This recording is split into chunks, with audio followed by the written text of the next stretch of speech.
Martha Perkins slid the termination papers across the polished conference table, her perfectly manicured nail glinting under the fluorescent lights. Debbie Jenkins from HR stared at the fake plant in the corner, unable to meet my gaze. My name was already printed at the bottom of the severance agreement. My 15 years, my groundbreaking algorithms, NEX Corp's soaring stock price, all dismissed with a thin smile. "It's for the best, Alice," Martha said, her voice like ice. Martha Perkins slides termination papers across the table to Alice Miller. Alice feels a surge of adrenaline, anticipating her plan's success. Martha maintains a facade of corporate sympathy. Debbie Jenkins avoids eye contact. Martha delivers the rehearsed line about the decision not being light. Alice recalls how her algorithm transformed NEX Corp into a tech leader. Debbie interjects, citing restructuring and a 3-month severance package. Alice suppresses a laugh, offering a calm, knowing smile that unnerves them. She signs the papers without a glance, asserting business pragmatism. Martha voices suspicion at Alice's composed reaction. Alice replies that she understands how the industry operates. She calmly gathers her personal belongings, leaving the women bewildered. Alice asks Martha to extend her regards to Ben Walsh, implying a future encounter. She exits, already envisioning their future Monday morning predicament. The polished surface of the conference table reflected the sterile overhead lights, blurring the edges of Martha Perkins's perfectly manicured hand as it slid the thin stack of papers toward me. My name, Alice Miller, stood out in bold type at the top of the severance agreement. The date was today's, a Tuesday afternoon, still early enough for the sun to be high and bright outside, though not a ray of it reached this windowless room. I felt a jolt, a distinct rush of adrenaline, not of shock or surprise, but of a quiet internal thrill. The trap, my carefully laid trap, was finally beginning to close. Martha's face was a study in practiced corporate sympathy. Her lips were set in a soft, regretful curve, but her eyes, the same sharp blue I had seen dissecting quarterly reports, held a guarded flatness. Across from her, Debbie Jenkins from HR sat stiffly. Her attention was fixed on a potted fern in the corner, its plastic fronds unnaturally green. Debbie had always been the type to avoid unpleasantness, her posture now a clear attempt at invisibility. "Alice," Martha began, her voice smooth and well-rehearsed, like a speech delivered countless times before. "This decision wasn't made lightly, you understand." The words hung in the air, heavy with their false sincerity. I simply nodded, my expression neutral, my gaze steady on the papers in front of me. They listed my title, my start date, and the boilerplate language of an executive departure. It was all very neat, very precise. I had spent 15 years at NEX Corp, 15 years building the very engine that had propelled this company into the future. My algorithm, a complex lattice of predictive analysis and real-time data processing, had transformed NEX Corp from a middling tech firm into a powerhouse. Its stock price skyrocketing over the last 5 years, earning Martha and the board a tidy fortune. They were cutting the hand that fed them, and they thought I wouldn't notice. Debbie cleared her throat, finally pulling her eyes from the fern. "Restructuring is necessary, Alice," she mumbled, her voice low. "The board believes this is the most strategic direction for NEX Corp moving forward. Your severance package includes 3 months' salary and continuation of benefits for that period." 3 months. It was a paltry sum, barely a footnote in the grand scheme of things, a dismissive gesture for the architect of their success. I wanted to laugh, a loud, derisive sound that would shatter the fragile calm of the room. Instead, I offered a calm, knowing smile, a small upturn of my lips that I saw unnerved them both. Martha's gaze tightened, and Debbie shifted in her seat. My hand reached for the pen, not bothering to read the fine print. I knew what it said. I signed my name, the looping A and M flowing effortlessly without looking up. "These things happen in business," I stated, my voice even, almost conversational. "It's the nature of the beast, I suppose." Martha leaned forward slightly, her practiced sympathy slipping. "You're taking this remarkably well," she observed, a thread of suspicion weaving through her words. Her eyes narrowed, searching for a crack in my composure, a hint of the anger or despair she expected. "I've been in this industry long enough to know how the game is played, Martha," I replied, meeting her gaze directly. My voice held no bitterness, no accusation, just a simple statement of fact. The truth was, I had started playing a different game months ago, a game they hadn't even realized had begun. I pushed the signed papers back across the table. They lay there, a symbol of my official termination, but for me, they were simply the final move in a meticulously planned strategy. I stood gathering the few personal items I had brought to the conference room. My favorite pen, a small, worn leather notebook, and my coffee mug with its chipped rim. My movements were deliberate, unhurried. Martha and Debbie watched me in confused silence, their faces a mix of relief and growing unease. They had expected a scene, perhaps tears, certainly an argument. They had not expected this quiet, almost serene acceptance. As I reached the door, my hand on the cool metal handle, I paused. I turned back, offering them both a polite, almost pleasant smile. "Please give my regards to Ben Walsh," I said, my voice carrying a quiet undertone they couldn't quite decipher. Ben, the head of their primary competitor, and a man I had been secretly working with for the past 6 months. "I'm sure I'll be seeing you all again very soon." I walked out of the conference room, leaving the two women in a dazed silence. The fluorescent lights of the hallway hummed above me. The air outside the room felt lighter, cleaner. I anticipated their Monday morning panic, the sudden, sickening realization of what they had truly lost. But by then I would be settled in my new corner office, watching the market from a different, far more advantageous vantage point. 3 weeks earlier, Alice works late, optimizing NEX Corp's flagship product.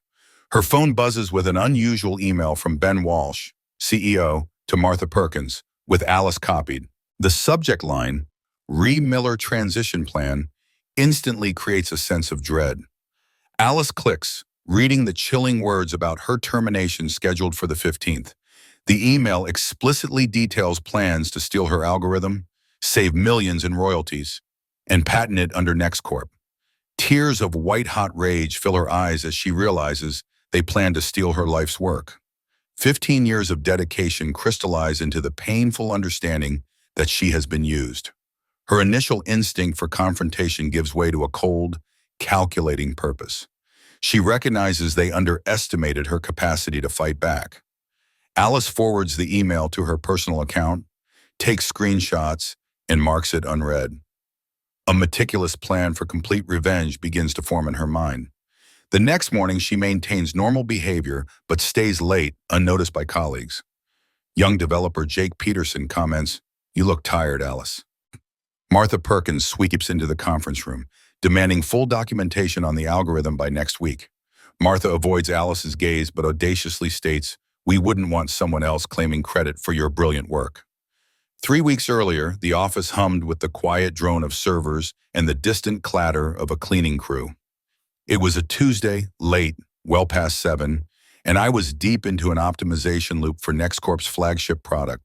The code spun across my multiple monitors, a complex dance of logic and data, each line a testament to 15 years of my work, my dedication.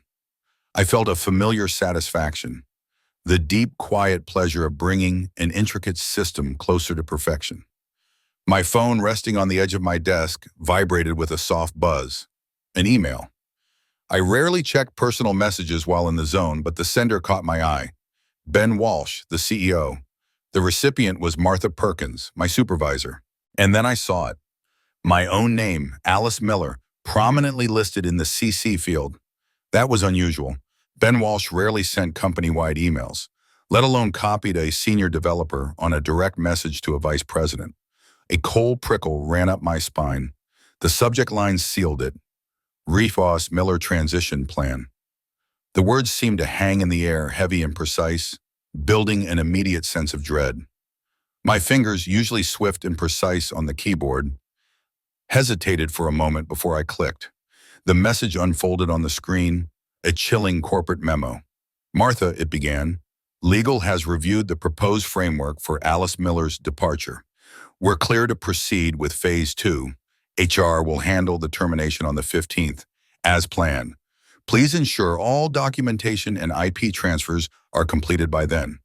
We need this to be seamless." The 15th. That was next week. Not a suggestion, not a possibility, but a planned event. My termination. My breath caught in my throat.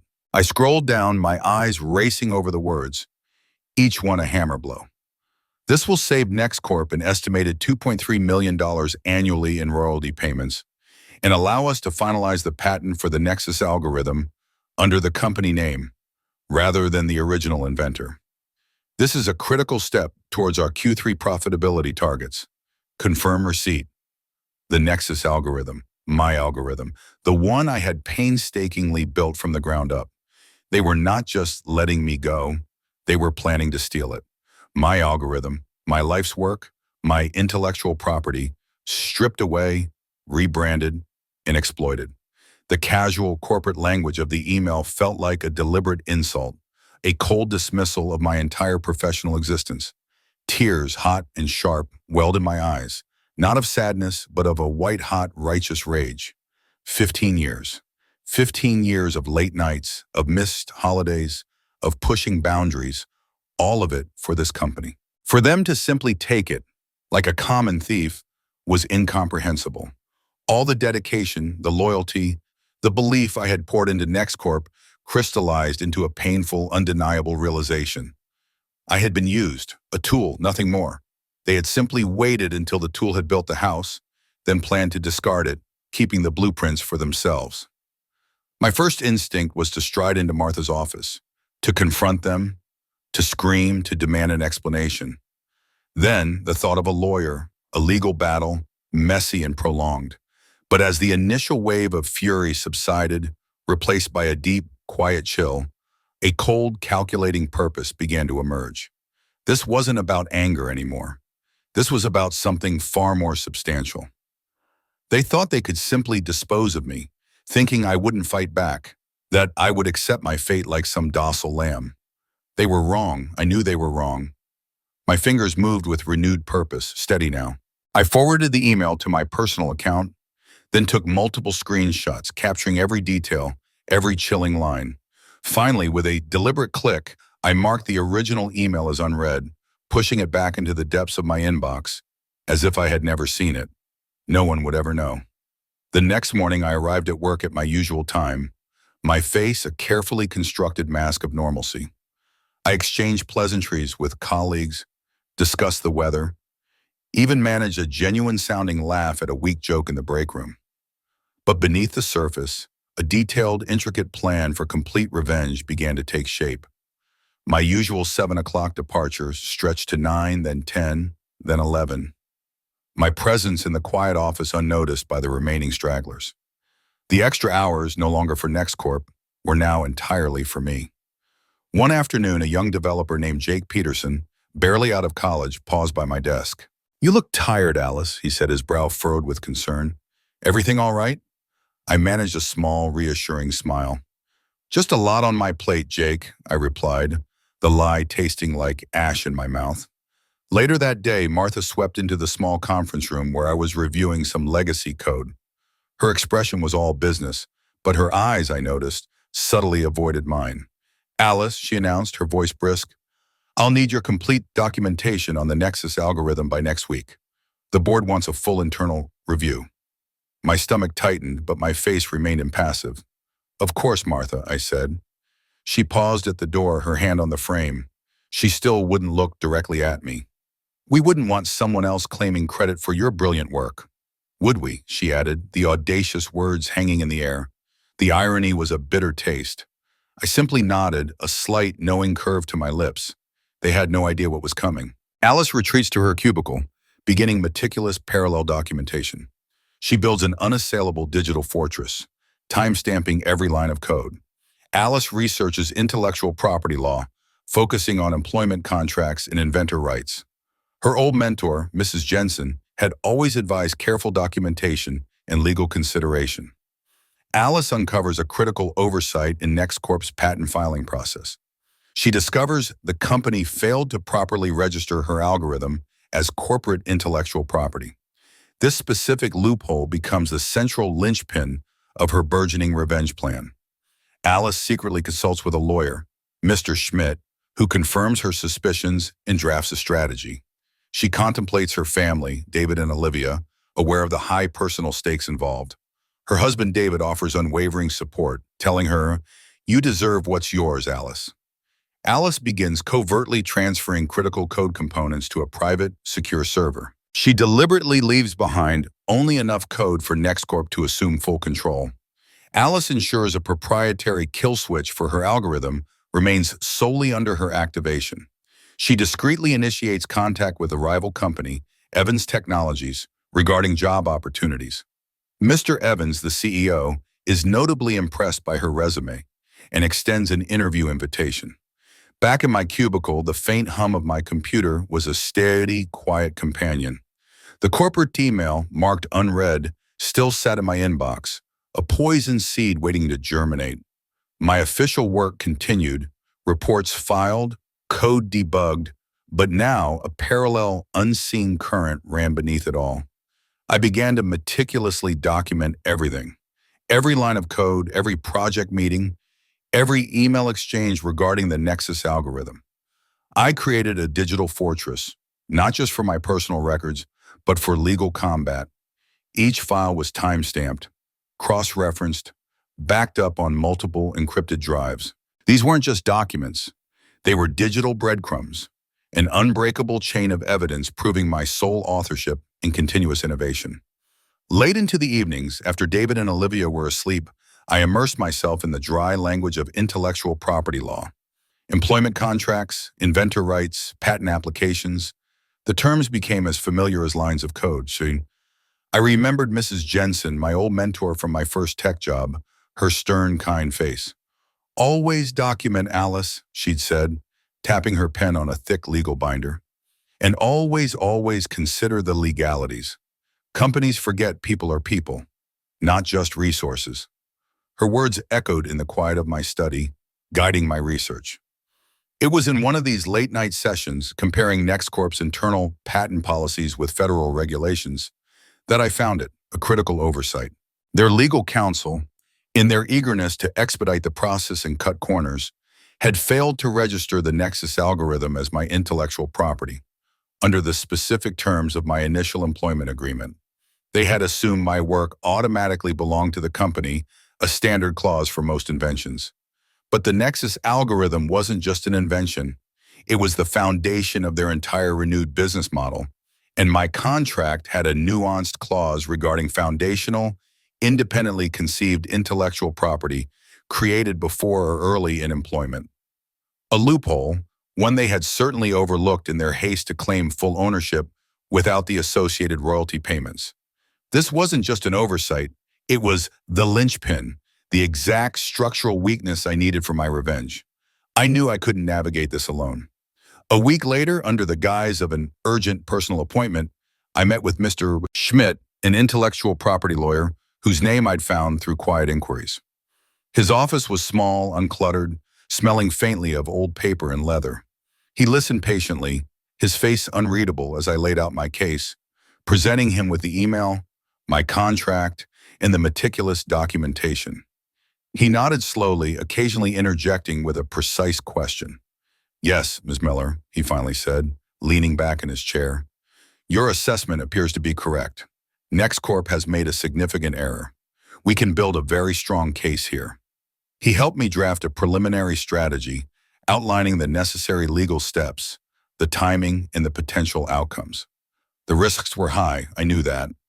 My career, my family's financial stability, everything could be jeopardized.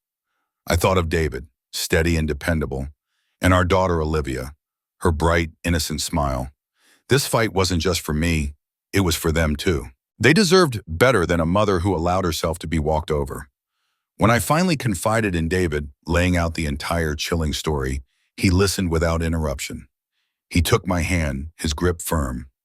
"You deserve what's yours, Alice," he said, his voice quiet but resolute. "You built that thing from nothing. They can't just take it." His belief in me, in my cause, solidified my resolve. Back at NEX Corp, my hands worked tirelessly. With calculated precision, I began transferring critical components of my code, particularly the core predictive algorithms and their underlying data structures, to a private, secure server disguised within a complex network of cloud storage. I left behind only what was necessary for the company to think they had control, a stripped-down version that would function, but without the true power or flexibility of the original. Crucially, I ensured that a kill switch for the entire proprietary algorithm, a hidden access point to disable its most advanced functionalities, could only be activated by me. It was a silent digital weapon waiting for my command. My professional future, however, needed a tangible anchor. I discreetly reached out to a rival company, Evans Technologies. Their work in adaptive AI was promising, and I knew a few people there from industry conferences. I sent an updated resume highlighting my independent research and contributions to NEX Corp's success, omitting the more sensitive details. Within a week, I received an email from Mr. Evans himself, the CEO. Ms. Miller, it read, "Your background is indeed impressive. We'd be very interested in discussing potential opportunities. Can you make time for an interview next Tuesday?" The pieces were falling into place. Alice continues to work cooperatively at NEX Corp, systematically building her legal case. She provides Martha with complete algorithm documentation, strategically omitting key elements. Alice activates a timer in her algorithm set to fail spectacularly after her termination. She embeds a hidden logic bomb to destabilize NEX Corp's system if misused. Using a burner phone, Alice leaks NEX Corp's unethical practices to a financial journalist. She attends her interview at Evans Technologies, showcasing her unparalleled expertise. Mr. Evans eagerly offers her a lucrative package and a coveted corner office. Back at NEX Corp, Alice observes Martha and Ben's increasing arrogance and dismissiveness.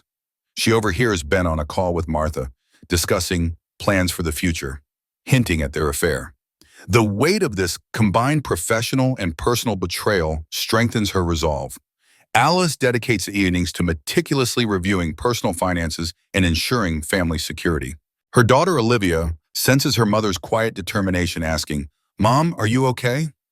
Alice reassures Olivia, "I'm going to be just fine, sweetie. Better than fine." In the days leading up to my termination, I continued to navigate the labyrinthine corridors of NEX Corp with a practiced ease, appearing cooperative, even helpful. I attended meetings, offered suggestions, and contributed to ongoing projects, all while my internal clock ticked steadily toward a different objective. My public face was one of diligence and unwavering loyalty, a mask I wore with increasing conviction.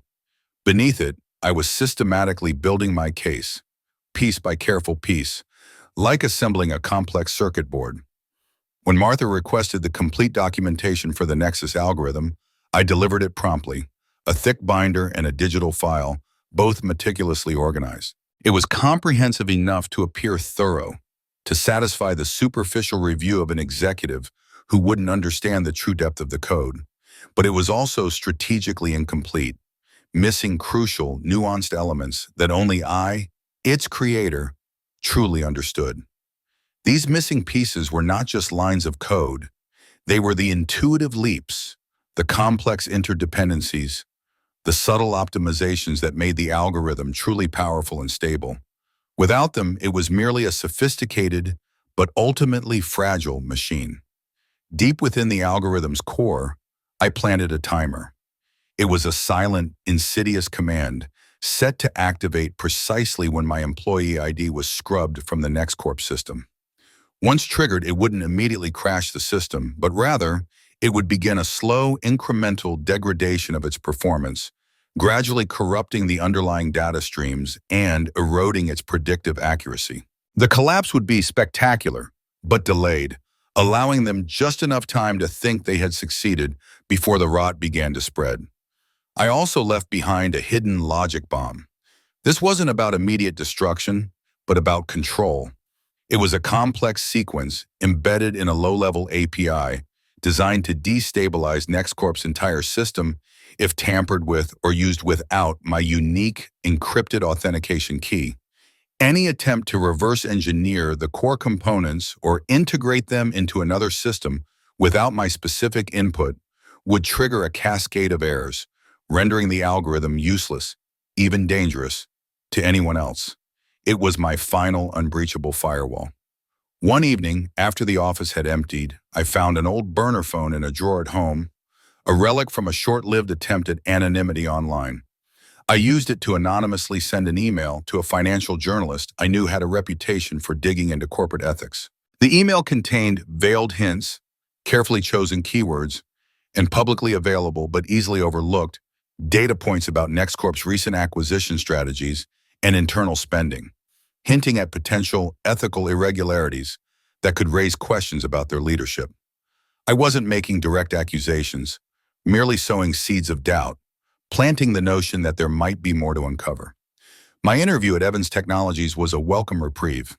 Mr. Evans, a man in his late 50s with kind eyes and a sharp intellect, listened intently as I presented my ideas for adaptive AI and demonstrated my unparalleled expertise. He asked probing questions, and I answered with a confidence born of mastery. The conversation flowed easily, the shared passion for innovation a stark contrast to the stifling atmosphere at NEX Corp. He was eager. The offer was impressive, a lucrative package, a substantial bonus, and a corner office with a panoramic view of the city skyline. I accepted without hesitation. Back at NEX Corp, I observed Martha and Ben Walsh, their growing arrogance almost palpable. Their dismissive attitudes toward me, the increasingly confident way they spoke of our future, though, fueled a cold satisfaction. One afternoon, I overheard Ben on a call with Martha, their voices low and hushed, drifting from his usually open office. "Our plans for the future," he murmured, his tone intimate, "will need us to be completely aligned." The subtext hung in the air, thick and undeniable. Their affair, whispered about in hushed tones by junior staff, was no longer just gossip. It was a stark personal betrayal that added another layer of icy resolve to my plan. They weren't just stealing my work. They were doing it under the cover of a casual, arrogant disregard for anything or anyone outside their own self-serving orbit. In the quiet evenings at home, with the house settled for the night, I meticulously reviewed my personal finances, ensuring every detail was in order. Bank accounts, investments, emergency funds, all were secured and accessible, independent of any potential fallout from NEX Corp. My family's future was paramount. One evening, while I was balancing a spreadsheet, Olivia, my daughter, slipped into my study. She stood quietly for a moment, then asked, her voice soft, "Mom, are you okay?" She was perceptive, sensing the quiet intensity that had settled over me. I turned to her, offering a genuine smile, one that reached my eyes. "I'm going to be just fine, sweetie," I assured her, pulling her close. Better than fine. The day of Alice's planned termination arrives, as revealed in the prior email. Her composed demeanor during the meeting leaves Martha and Debbie visibly perplexed.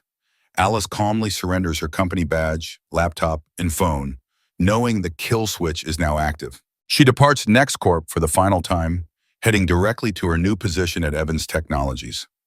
Settling into her corner office, Alice feels a profound sense of relief mixed with eager anticipation. Monday morning brings a bewildered call from Jake Peterson reporting severe issues at NEX Corp. Jake explains the NEX Corp platform is failing with erratic performance and data corruption. Alice offers feigned sympathy, providing deliberately vague and unhelpful suggestions. Concurrently, Martha and Debbie engage in a panicked emergency meeting at NEX Corp. Ben Walsh arrogantly dismisses the problems as minor glitches, easily fixable by his team. The anonymous leak to the financial journalist begins to yield results, with discreet IP inquiries starting. NEX Corp's stock experiences a subtle decline, noticed primarily by seasoned investors. David observes Alice's newfound tranquility and the quiet strength she now exudes. Alice enjoys a peaceful family dinner, contrasting sharply with NEX Corp's escalating turmoil. The day arrived exactly as outlined in Ben Walsh's email. The morning had a crispness to it, a clear autumn chill that felt almost symbolic. I drove to NEX Corp with a strange lightness, the car windows down, letting the cold air clear my head. The termination meeting itself, a replay of the one 3 weeks earlier, passed in a blur of Martha's rehearsed regrets and Debbie's nervous glances. My calm demeanor, a finely honed act, truly seemed to confuse them. They expected anger, perhaps tears, but found only a quiet, almost serene acceptance. My lack of outward reaction was its own form of defiance.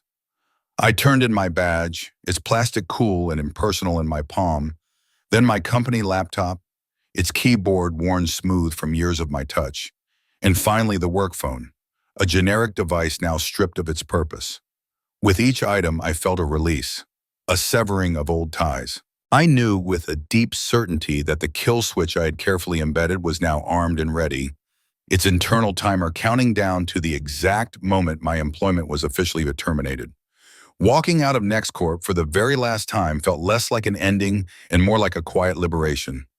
The revolving glass doors spun me out onto the sidewalk, into the afternoon sun, a free woman. I didn't look back. My next destination was not home, nor a period of unemployment, but directly to my new job, a new beginning at Evans Technologies. The new office was everything I had imagined. A corner office, just as Mr. Evans had promised, bathed in natural light. The view overlooked the city, a sprawling landscape of steel and glass, hinting at the vast network of digital arteries that pulsed beneath. I sat at the expansive wooden desk, the surface smooth and new, feeling a profound mix of relief and eager anticipation. The silence in the room was a welcome change from the constant, low thrum of NEX Corp's open-plan floors. This was my space now, a testament to what I had earned, what I had fought for. It was here, in this quiet, sunlit room, that I began to understand the true cost of other people's choices. Stick around to the end to see how life's costly choices unfold. Monday morning dawned, bringing with it the first tangible signs of the carefully orchestrated chaos I had set in motion. My new desk phone, still unfamiliar, buzzed. The caller ID showed an unknown number, but I recognized the area code. I answered, my voice steady. "Alice Miller, is that you?" The voice on the other end was frantic, unmistakable. It was Jake Peterson, the young developer from NEX Corp. "Thank God, listen, the NEX Corp platform is acting up. It's really bad. Performance is erratic. Data integrity issues are popping up everywhere. We're getting bombarded with support tickets. No one can figure it out." His voice was laced with genuine bewilderment and a rising panic. I feigned sympathy, my tone carefully modulated. "Oh, Jake, I'm so sorry to hear that. That's a real shame." I paused, letting the silence hang. Sometimes these complex systems just develop quirks. Have you tried checking the server logs for any recent anomalies? Or perhaps a full system restart, if it's feasible?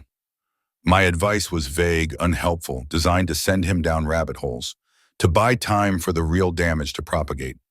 He mumbled his thanks, his distress clear, before hanging up. Meanwhile, across town, I imagined Martha and Debbie locked in a panicked meeting. The calm I had shown during my termination would now be replaced by a frantic scramble for answers they wouldn't find. Ben Walsh, I knew, would dismiss the initial reports as minor glitches, convinced his team, without me, could fix anything. His arrogance was a predictable variable in my equation. Outside the walls of NEX Corp, the first tendrils of my anonymous leak to the financial journalist were beginning to bear fruit. Subtle inquiries were being made, quiet whispers about NEX Corp's intellectual property practices. Nothing public yet, but the seeds of doubt were sown, waiting for the right conditions to sprout. The stock market, a sensitive beast, reflected a slight, almost imperceptible dip in NEX Corp's value. Only the most astute investors, those who watched every ripple, would have noticed the initial tremor. At home, David observed my newfound calm, a quiet strength radiating from me. The tense lines around my eyes had softened, replaced by a subtle peace he hadn't seen in years. He didn't ask much, simply watched, a silent supporter. That evening, we had dinner as a family. Olivia chattered about her day at school, her innocent joy a stark contrast to the brewing chaos across town. The simple act of sharing a meal, of listening to my daughter's stories, felt like a victory in itself, a quiet triumph in the unfolding storm. Days turn into a week, escalating NEX Corp's system issues, impacting client accounts. The logic bomb spreads, causing cascading failures that the engineering team cannot isolate. Ben and Martha hold increasingly frantic meetings, blaming IT and their remaining engineers. Mr. Olson, the lead IT specialist, insists the problem lies within the core algorithm. Martha attempts to contact Alice, but Alice ignores her calls, feigning busyness in her new role. The financial journalist publishes an article questioning NEX Corp's valuation and stability. Investors initiate selling, causing NEX Corp's stock price to begin a noticeable decline. Ben and Martha's secret affair becomes visibly strained under the mounting pressure. Beth, Ben's secretary, observes their increasingly tense and intimate interactions. Alice receives a call from her lawyer, Mr. Schmidt, confirming the legal groundwork is solid. She collaborates with Mr. Evans to release new innovative products directly competing with NEX Corp. David expresses concern about the level of retribution, but Alice reiterates the profound betrayal. Alice states, "They didn't just steal my work, David. They stole my loyalty, my trust, and worse." Days bled into a week, and NEX Corp's system issues, initially dismissed as minor glitches, escalated into a full-blown crisis. Client accounts reported discrepancies, service delivery became erratic, and the entire NEX Corp platform, once the pride of the company, now operated with a frustrating, unpredictable slowness. The subtle, insidious logic bomb I had planted began to spread its tendrils, causing cascading failures that the remaining engineering teams simply couldn't isolate. They debugged, they patched, they rebooted, but the problems persisted, shifting from one module to another like a digital phantom. Ben Walsh and Martha Perkins were in a constant state of frantic meetings, their voices often carrying through the thin walls of their executive offices. Blame was thrown around like confetti. It was incompetent. The remaining engineers were clearly underqualified, and perhaps the system just needed a complete overhaul.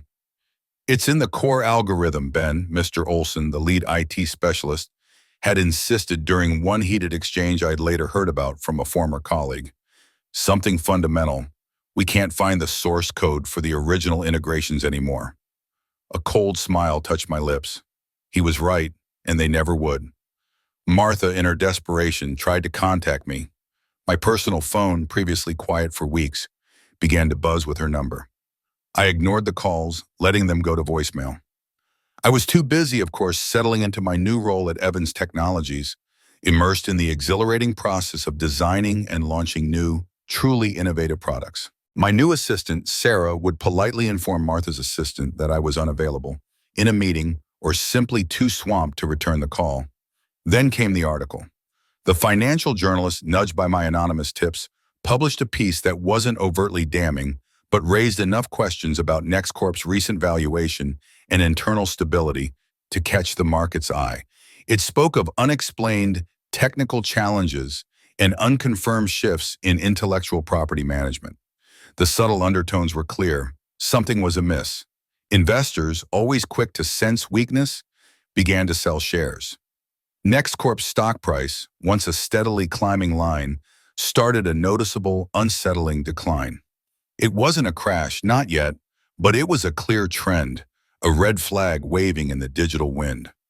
Under the mounting pressure, Ben and Martha's affair, once a carefully guarded secret, became visibly strained. Beth, Ben's secretary, a quiet woman with sharp eyes, would later confide in me that their once intimate interactions had transformed into tense, whispered arguments behind closed doors, often punctuated by furious gestures.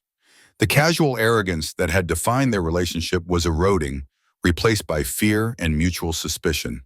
They were crumbling from within. One afternoon my phone rang. It was Mr. Schmidt, my lawyer. His voice was calm, measured. "Ms. Miller," he said, "the legal groundwork is solid. We have more than enough to proceed when you deem the time right." His words were a balm, a confirmation that my efforts, my risks, were not in vain. Working with Mr. Evans at Evans Technologies was invigorating. We collaborated on strategically releasing new, innovative products that directly competed with NEX Corp's now failing offerings. My unique insights into the market, derived from years of working with the very algorithm I had now compromised, gave Evans an unparalleled edge. Our new products were faster, more accurate, more intuitive. Everything NEX Corp's platform was rapidly ceasing to be. David, watching the news reports and seeing the subtle changes in the market, expressed concern one evening. "Alice," he said, his voice soft, "are you sure this level of retribution is wise? It's a lot, what you're doing." He understood the betrayal, but perhaps not its depth. I looked at him, my expression steady. "They didn't just steal my work, David," I said quietly. The words weighted with the memory of that chilling email. "They stole my loyalty, my trust. They stole 15 years of my life and tried to erase my contributions. And worse." The unspoken worse hung in the air. the casual cruelty, the dismissive arrogance, the personal slight that permeated their every action. That was something I couldn't forgive. NEX Corp's system suffers catastrophic failure, making core client services unusable. The stock market reacts violently, causing NEX Corp's shares to plummet, erasing billions. The financial journalist publishes a damning follow-up, linking failures to IP disputes and questioning leadership. Angry clients flood social media and news, demanding answers and compensation. Ben and Martha are seen openly arguing, their affair now exposed to demoralized staff. Alice, from her new office, watches the news reports unfold with quiet satisfaction. She receives a message from Jake Peterson. NEX Corp is a ghost town, everyone's jumping ship. Mr. Schmidt advises Alice to prepare for legal action, confirming the stage is set. He details charges she can levy, IP theft, breach of contract, and potential fraud. David sees Alice's face on the news, linked to the scandal, feeling pride and apprehension. Olivia asks, "Mom, is this why you've been so busy?" Alice replies, "I had to fight for what was right." NEX Corp receives formal inquiries from regulatory bodies and the Attorney General's office. The inevitable came with a chilling, digital swiftness. NEX Corp's system suffered a catastrophic failure. Not a slow degradation this time, but a complete, undeniable collapse. Core services, the very products built upon my Nexus algorithm, became utterly unusable for their clients. The digital infrastructure that had been their backbone splintered, affecting millions of users, freezing transactions, and rendering entire business operations inert. The stock market reacted violently. News of the system's complete shutdown, coupled with the journalists' earlier veiled warnings, sent NEX Corp's shares plummeting. Billions in market value evaporated in a single brutal trading day. The carefully constructed edifice of their success crumbled. True to form, the financial journalist didn't hesitate. A follow-up article, far more damning than the first, hit the digital presses. This piece directly connected the system failures to the rumored intellectual property dispute, specifically mentioning the unresolved departure of a key architect and questioning the integrity of NEX Corp's current leadership. The whispers were now screams. Angry clients, their businesses crippled, flooded social media and news channels, demanding answers, demanding compensation. The company's public image, once polished and impenetrable, fractured under the onslaught of negative publicity. NEX Corp became a byword for corporate failure and suspected malfeasance. Inside the corporate offices, the veneer of executive composure had completely shattered. Ben and Martha were seen openly arguing in the hallways, their voices sharp, their faces etched with stress and mutual recrimination. Their affair, once a hushed secret, was no longer a secret to the increasingly demoralized staff. The gossip, now confirmed by their public displays of discord, only deepened the sense of chaos and disillusionment within the sinking company. I watched it all unfold from my new corner office, the news reports playing silently on a monitor in the background. A quiet satisfaction settled over me, not celebratory but profound.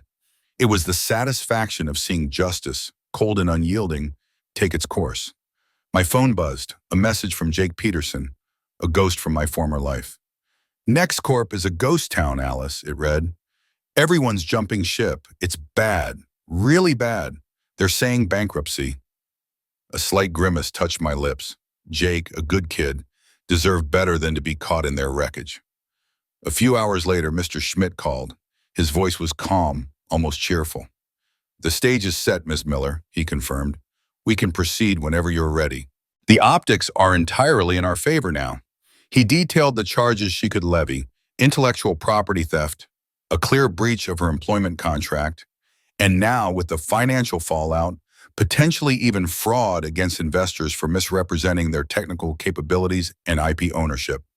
The list was long, devastating, and entirely deserved.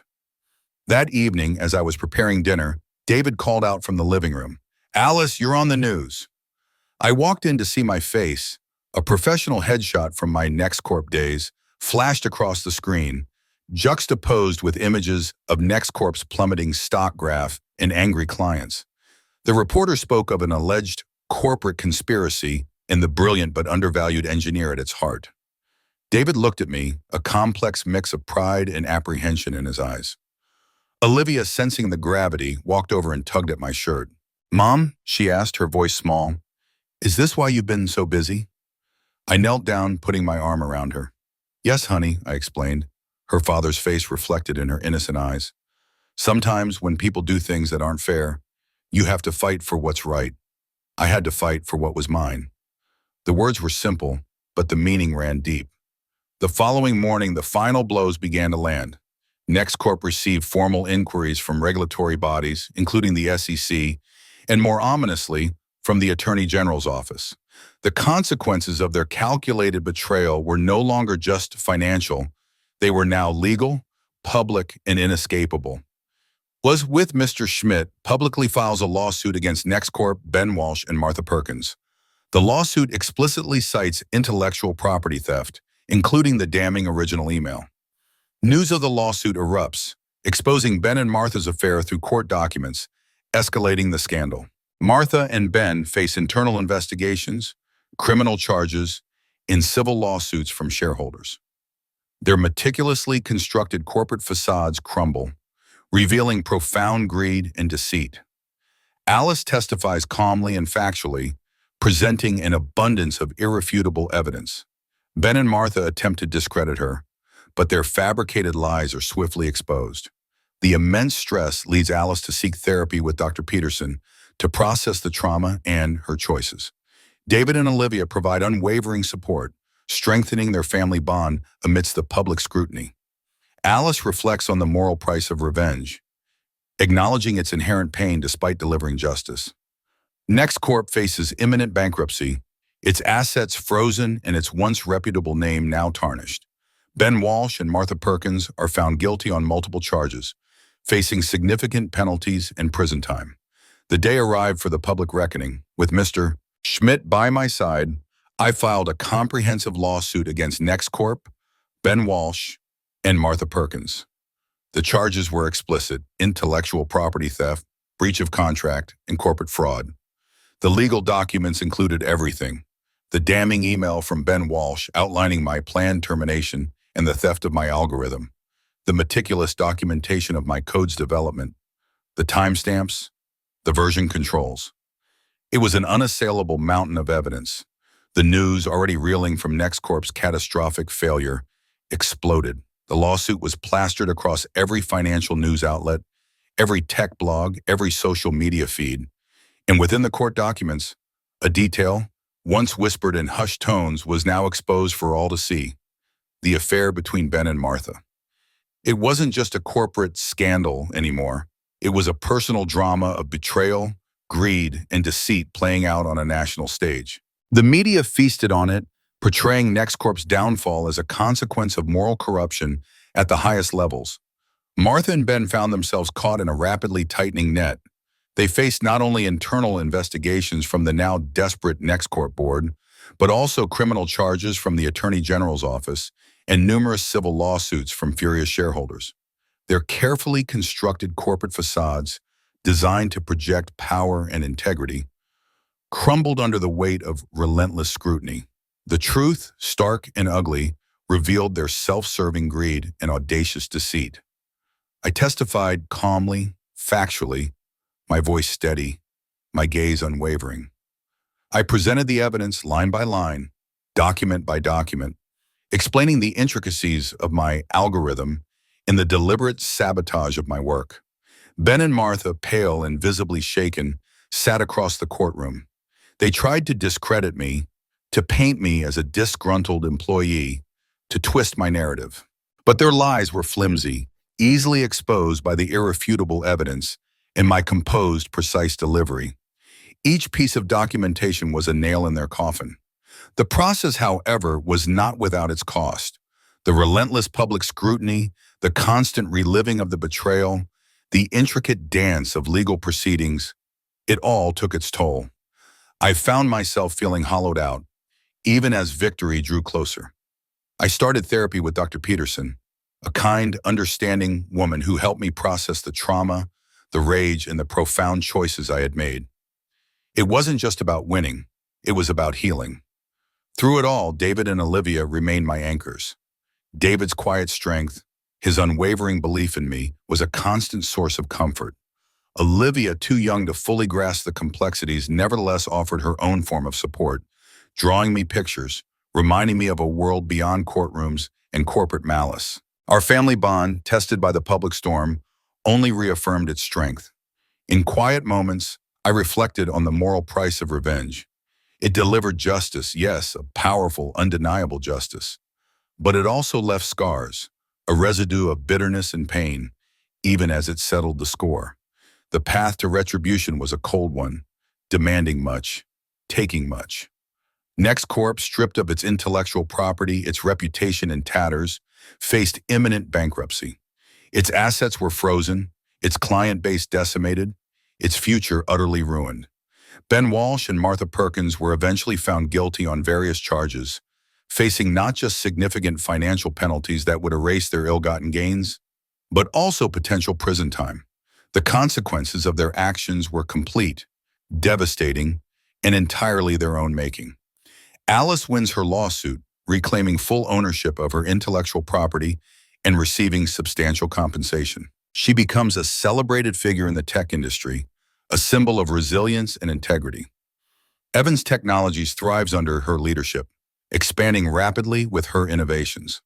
Alice actively works to establish ethical guidelines in tech, advocating for inventor rights. She finds a deeper appreciation for her family and the simple joys of Midwestern life. David and Olivia flourish, their family unit stronger and more connected than ever. Bliss continues her therapy, steadily healing from the emotional scars of betrayal and the weight of her revenge.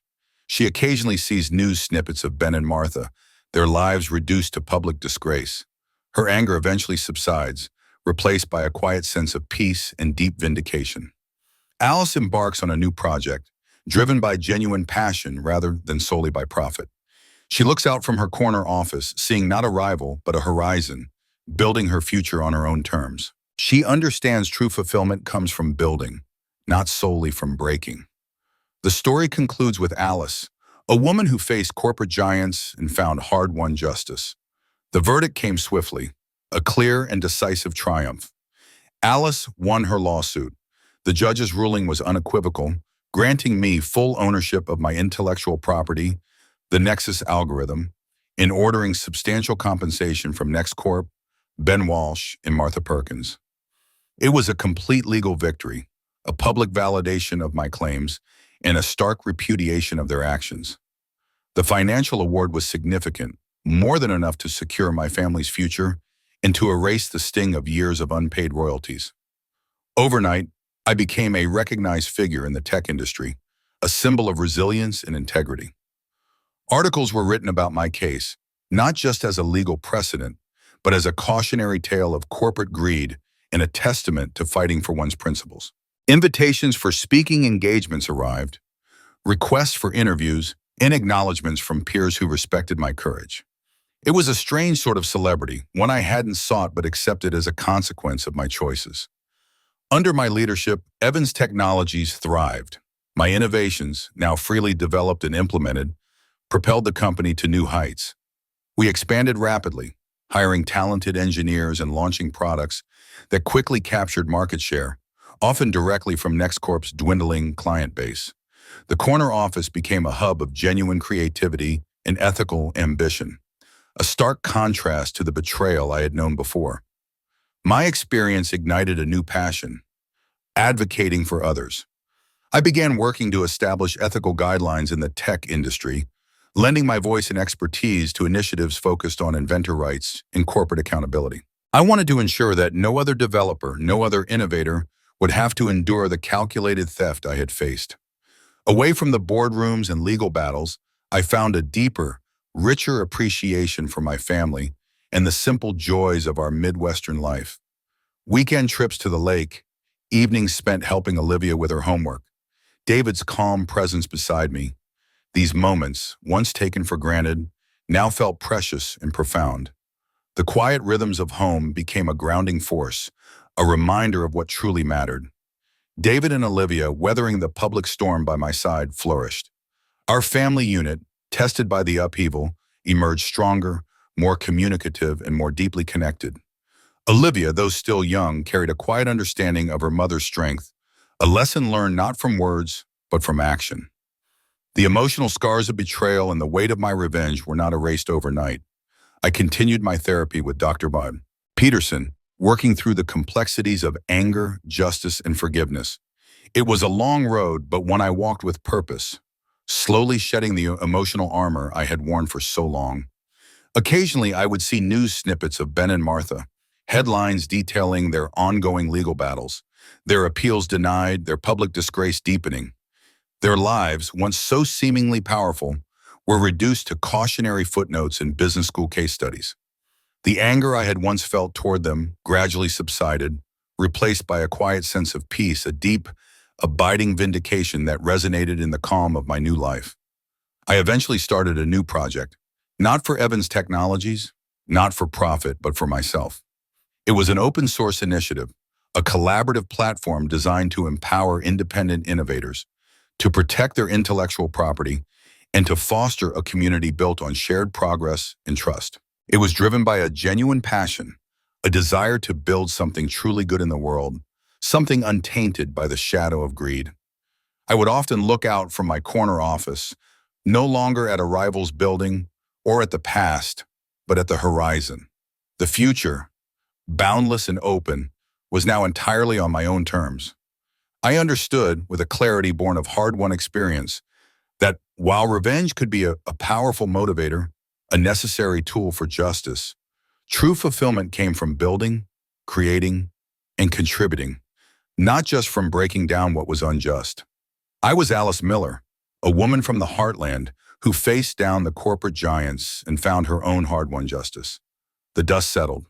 The lawsuits concluded, the headlines faded, and the public memory, ever fickle, moved on to new dramas. For Alice, the victory was concrete: ownership of her work, financial security, and a professional reputation now burnished by integrity. She built her new company, Evans Technologies, into a formidable force, guided by the very principles NEX Corp had so carelessly discarded. Her new projects, especially the open source initiative, were born from a desire to foster innovation ethically, a direct counterpoint to the betrayal she'd endured. The quiet satisfaction she felt was real, a hard-earned peace. Yet the path to that peace had been cold, calculated. The anger had dissipated, replaced by a quiet sense of vindication. But the memory of the betrayal and the ruthless efficiency of her revenge remained. There was no joy in their downfall, only the stark recognition that justice sometimes demands a heavy price, paid not just by the guilty, but by the one who orchestrates it. She had won decisively. The cost, however, was a deeper understanding of human nature's darker capabilities and her own.